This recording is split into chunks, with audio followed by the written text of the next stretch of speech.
Generally हम local दुकानों से जो कॉफ़ी का छोटा सा सैशे खरीदते हैं वो 2 से 10 रुपए का पर सैशे मिलता है। वहीं अगर किसी कॉफ़ी हाउस जैसे स्टारबक्स में सिंगल कप कॉफ़ी 200 रुपये से 400 रुपये तक मिलता है। क्या ये ओनली ब्रांड वैल्यू है या डिफरेंस होता है 400 रुपये और 2 रुपये की कॉफ़ी में, और क्या डिफरेंस होता है? नमस्कार दोस्तों, मैं हूँ विनीत और इटनेस फिटनेस में कॉफ़ी की मिस्ट्री दुनिया के बारे में कुछ जानकारी लेकर आया हूँ। जैसे हम कॉफ़ी क्यों पीते हैं, मूड फ्रेशनेस और अलर्टनेस के लिए, या नींद नहीं आने के लिए, या एनर्जी के लिए as a pre workout exercise से पहले, या एरोमा फ्लेवर के लिए, या ओनली स्टेटस सिंबल के लिए कि हमारे आइडल या सेलिब्रिटी कॉफ़ी पीते हैं। कॉफ़ी चाय से कैसे डिफरेंट होता है, जिसे चाय की तरह बॉईल करके नहीं बनाया जाता है। क्यों कॉफ़ी एक्सरसाइज से पहले लेते हैं? कॉफ़ी बीन से बनता है और ये 2 टाइप का होता है, अरेबिका एंड रोबस्टा। कॉफ़ी में कैफीन, पॉलीफेनॉल, एंटीऑक्सीडेंट और कई तरह के न्यूट्रिएंट्स और विटामिन्स होते हैं। अरेबिका में कैफीन कम होता है और एरोमा फ्लेवर ज़्यादा होता है, जिससे ये टेस्टी होता है और ये कॉस्टली भी होता है। रोबस्टा में एरोमा कम होता है और कैफीन ज़्यादा होता है। ये बीटर टेस्ट होता है और ये सस्ता होता है अरेबिका से। सबसे पहले कॉफ़ी बीन्स को रोस्ट करके बारीक ग्राइंड किया जाता है, जिसे ग्राउंड कॉफ़ी कहते हैं। यहाँ डीप रोस्ट और लाइट रोस्ट से कैफीन की क्वांटिटी में फ़र्क नहीं आता है, बट फ्लेवर और ऑयल क्वालिटी में फ़र्क आता है। कॉफ़ी बनाना चाय की तरह आसान नहीं होता है, क्योंकि कॉफ़ी को चाय की तरह देर तक बॉयल करने पे स्टार्टिंग में ही कैफीन और अदर इंग्रेडिएंट्स पानी में एक्सट्रैक्ट होकर घुलते हैं। फिर ये सैचुरेट होने लगते हैं और एक्सट्रैक्शन स्लो हो जाता है, जिससे उतना कैफीन नहीं मिल पाता है और हाई टेम्परेचर पे एरोमा फ्लेवर चेंज हो जाता है और ऑयल क्वालिटी चेंज होकर कोलेस्ट्रॉल में बदल जाता है। फिर कैसे कॉफ़ी को बनाया जाता है? कॉफ़ी बनाने के मेथड को हम ब्रूइंग कहते हैं।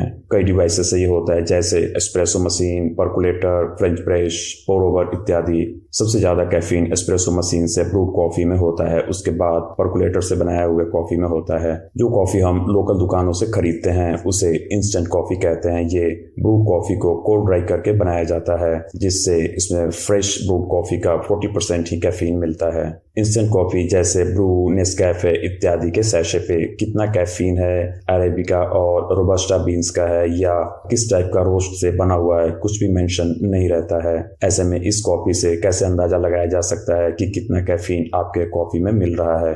वहीं ग्राउंड कॉफ़ी के पैकेट पे देखें तो ये सभी इंफॉर्मेशन मेंशन रहता है। कॉफ़ी हाउस में डिफरेंट टाइप के कॉफ़ी कप होते हैं, जिनमें डिफरेंट क्वांटिटी में कैफीन होता है। एस्प्रेसो के थोड़ी सी क्वांटिटी में ज़्यादा कैफीन होता है। इसके अलावा जो कॉफ़ी कप होते हैं वो एस्प्रेसो के थोड़ी सी क्वांटिटी में क्रीम या मिल्क फ्रोथ मिक्स करके बनाया जाता है। यहाँ के लिस्ट में आप देख सकते हैं कि स्टारबक्स के किस कॉफ़ी में कितना कैफीन होता है। कोलंबियन अरेबिका ग्राउंड कॉफ़ी के पर कप में 30 से 50 mg कैफीन होता है। वहीं किसी भी ब्रांड के रोबस्टा ग्राउंड कॉफ़ी में इससे ज़्यादा कैफीन मिलता है। सबसे ज़्यादा कैफीन डेथ विश ब्रांड के कॉफ़ी में मिलता है। कैफीन कैप्सूल में 200 से 250 mg कैफीन होता है। फूड एंड ड्रग एडमिनिस्ट्रेशन के अकॉर्डिंग कोई हेल्दी पर्सन एक दिन में 300 से 400 mg तक ही कैफीन ले सकता है। कॉफ़ी में कैफीन, पॉलीफेनॉल, एंटीऑक्सीडेंट्स और कुछ ऑयल होते हैं। कैफीन बॉडी के इन 4 हार्मोन्स को ज़्यादा अफेक्ट करता है, एडेनोसिन, एड्रेनलिन, कॉर्टिसोल और डोपामाइन। हम काम करने के बाद थकान महसूस करते हैं और नींद आती है, क्योंकि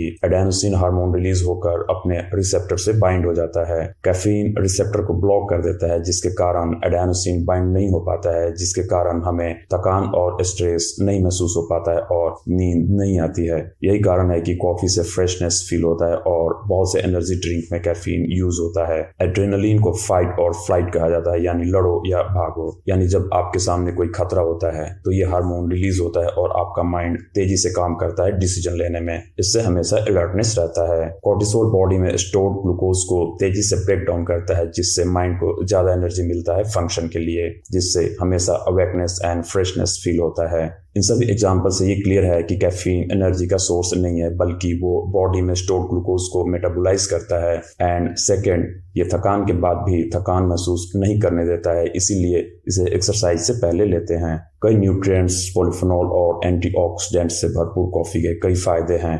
ये थकान को महसूस होने वाले हार्मोन एडेनोसिन को ब्लॉक कर देता है, जिसके कारण फ्रेश माइंड रहता है और नींद नहीं आती है। फैट लॉस, ये मेटाबॉलिज्म को 3 से 11% तक इंक्रीज कर देता है, जिसके कारण एनर्जी एक्सपेंडिचर बढ़ जाता है और फैट रिड्यूस होता है। डायबिटीज 2 को कम करता है, अल्जाइमर और पार्किंसन जैसे बीमारियों में हेल्पफुल होता है, लिवर सिरोसिस जैसे बीमारी में हेल्पफुल होता है।